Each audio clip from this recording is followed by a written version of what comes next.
Welcome back to Webcertain TV. I'm Gemma Houghton, and today I'm joined by Jose Namen, who's International Digital Marketing at Thermomix, an intelligent food processor. And we're going to talk today about content marketing and how the company is using content to drive its global performance.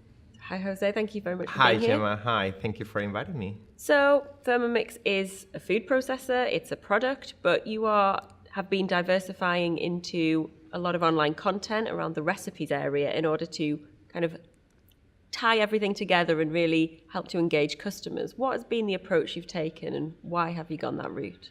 The first approach has been thinking that Thermomix is the heart of the kitchen, not just thinking about it as an appliance, but actually as the heart of the kitchen.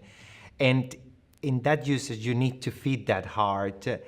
And we do with two types of content. The first one is recipes, and the other one is any kind of editorial content around lifestyle, cooking, and so on. In particular, to the part of recipes, that's the business I am. Within the digital transformation we have been experiencing in Thermomix, we have seen that there is a business model regarding content. Recipes are no longer nice to have. They really are a treasure that our customers want, need, and strive after. So when it comes to this part of the content is curating, creating, distributing, but also amplifying the recipes. And we take these recipes into different formats to distribute it to our customers: cookbooks, magazine, digital collections, digital cookbooks, which all of them are completely in balance with the usage of the machine. And we distribute these products into several channels, from digital to analog. And obviously this content is not product focused. It can be used with the product, but it's really there to help get people to be aware of the content and really engage with you as a brand. Absolutely. We use recipes also as a way to drive the sales of the machine. We are in the direct selling business, so the more you use the appliance, the most you're happy with it, and the more happy you are, the better you recommend to our customers. This is the best content marketing we could have, is the content of the experience you have with us, and in that way driving sales. But definitely if we just focus on the cooking experience and just using recipes that you know will give you transparency in the way that what you get or what you see in the description of the recipe is actually what you're gonna get. Yeah. So there's no magic tricks behind or some fancy stylist that may look the recipe much better.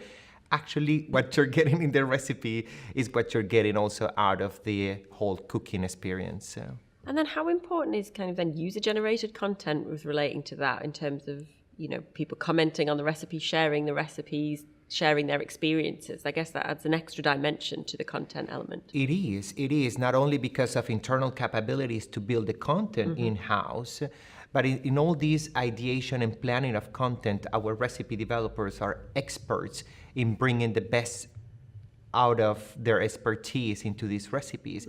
But absolutely, the user-generated content, specifically recipes from our customers, are also feeding and combining and finding a good balance in the whole cooking experience. So we have a community in several countries where customers or our users actually create their own content in terms of recipes, but in terms of other type of social interactions with other users. And we're seeing how this is bringing also value and also coming closer to the customer's experience in regards of the appliance and in regards of the whole cooking experience as well. They want to see, or they want to have their own recipes and cook it with an appliance that will allow it to do so. So this is a good combination of the user experience. Yeah, absolutely.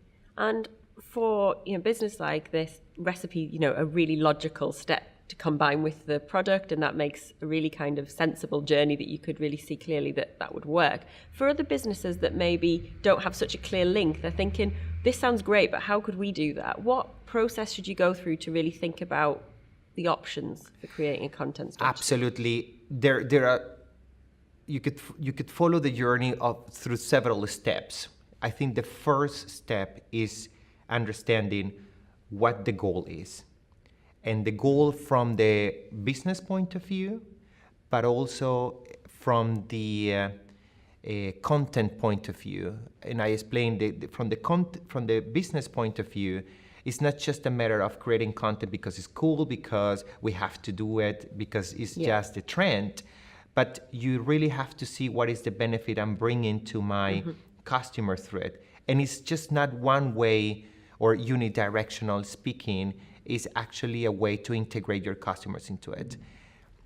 So understanding the goal as a first step, later understanding who is your target, who is your audience, what do they like, what do they want, and how do you need to adapt your content to that specific audience. The third step I would recommend or think about normally is in regards to the content ideation and planning. So before you start producing the content as such, you need to understand, okay, what is the storyline? What is my themes? And then I could proceed with a plan. So when I'm gonna deliver, if I'm gonna do it in-house or with support of user-generated. And in addition, we should not forget that when we deliver the content and when we promote it, when we create buzz around the content, we also have to measure what was the impact of it. And based on that impact, based on that feedback, based on those reactions and those engagements from the audience, improving if there is a way to improve. But not thinking that the cycle was just finished with the content delivered, but actually it's just only the start to really see, was it effective, did it achieve the target, what did it go well, what not. And be able to, like you say, improve and kind of perfect the approach you're taking and make your content more specifically relevant to your audience every time. What I have seen, Gemma, over time is that many companies, especially with the proliferation of social media, is that many companies just copy-paste this model, copy-paste media that they use on newspapers, on billboards, and just put it on Facebook or Instagram or Snapchat. And that formula doesn't work because your audience acting or being present in these different medias are different. And they're looking for different things on. Exactly. So they consume media also in a different way. So I'm not saying that the key message you might have with your campaign is not valid. I think it will be even more or greater value to see how it actually works, even depending on how, but also to whom you are addressing it. So it's equally, you've got to think not just about, right, we've created this great content, here it is, but very much how can it be used, use it in as many ways possible, but for each audience specifically. Correctly. It reminds me of the example from The Economist, which is a news magazine which has been in the market for over 100 years. Can you imagine a dinosaur like this one being and delivering news on Snapchat? So I think this is a great example of addressing a new target audience, because normally on a Snapchat you see, or you will find the presence of more youth audience or young audience, but economies and news about politics and finance probably is not so appealing to this type of target. But what they have been doing is adapting the messaging, but not so much in the sense that they need to reinvent the whole model, because the economy also delivers entertaining technology news, business news, that they made it only more relevant to that specific. The audience is interested in it, just not in the format or the style perhaps it was, but change that a little bit and you get a new audience that... So in a Snapchat, they combine it with infographics, with videos, instead of just the regular editorial article. And that's how you funnel them through ultimately, probably in the future, to going back to read the magazine. Absolutely, and become their potential subscribers as well. So absolutely. It's a good approach to take. What do you think then? That's an example of a really, a good way that a business, a publisher's used their content and adapted it. What are the mistakes maybe that you see brands making when it comes to this? Is the lack of authenticity in the content. When working with content marketing campaigns, So sometimes you feel that the brand is still breathing so much into it. Yeah.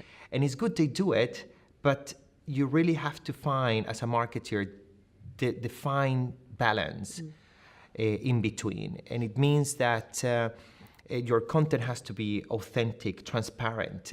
So when you start asking influencers to behave or to say words that are not useful or are not used in the same way as this influencer does, then your message is lacking that authenticity. Yeah.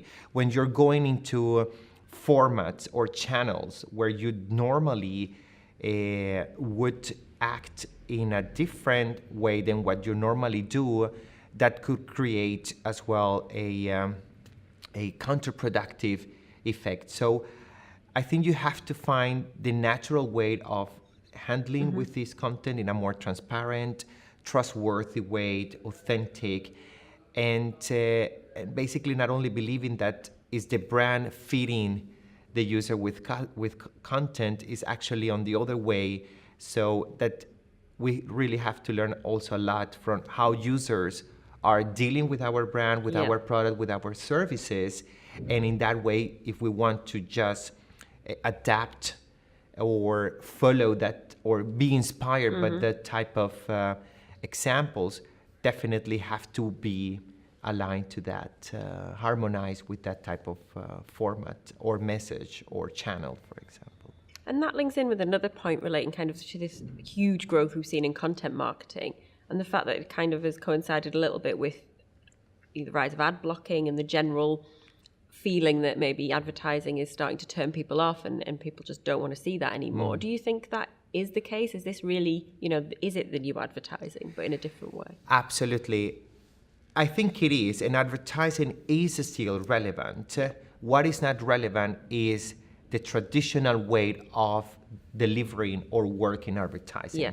So that banner that it was placed in the 1999 and beginning of 2000 is really not powerful or conversion friendly enough, if we speak in those terms, if you don't really adapt it to your audience, if you don't really make it relevant, useful for them, or if it's not bringing in a more integrative way to the context where this is placed. So normally these ads are in certain way, how can I say, disturbing, and you find them annoying. Yeah.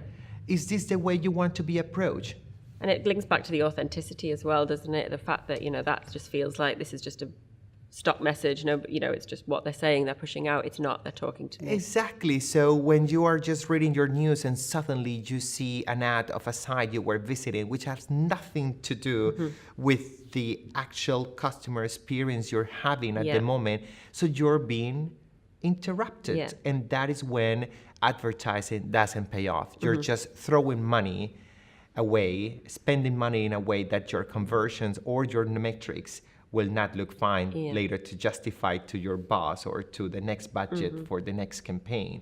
So absolutely, advertising is still valid. It's more about the format, about the channel, about the creative of the advertisement, and understanding as well to whom, once again, to whom, and what is the storyline I have with that. And then the final thing I'd like to touch on is the international element, because you're a global brand working with content in many different countries and languages. What extra complexities does that bring, and how do you handle that to make sure you give a really, consistent yet localized experience? Absolutely, and this is a key challenge when you try to combine, and especially when you create transparency and authenticity, and that authenticity sometimes cannot be just done in an office somewhere in the world, when the reality of the local conditions of the market is completely different. So that is the moment when you, in this creation of content, of especially this transparent, authentic content, is when it comes to integrated in a more natural way. So absolutely creates a challenge working with the international strategies, being a global company, being a diversified team. So this is extremely helpful to consider when you're planning your content marketing campaign, that is, once again, not just copy paste what someone sent to me and I have to put it in my market. It's actually how can I adapt it, reinvent it in certain way, or finding the most relevant channel or media to put it. So probably if you receive just a key message as an editorial, why not put it in as an infographics as well, which might work better in the way how I'm addressing my customer on that specific platform. Yeah. So once again, it's not about a copy paste from international to local. Is a way to understanding, adapting your content to your media and audience. Great. There's a lot of interesting tips there, so thank you very much for sharing that with us today. I'm very pleased. Thank you, Java.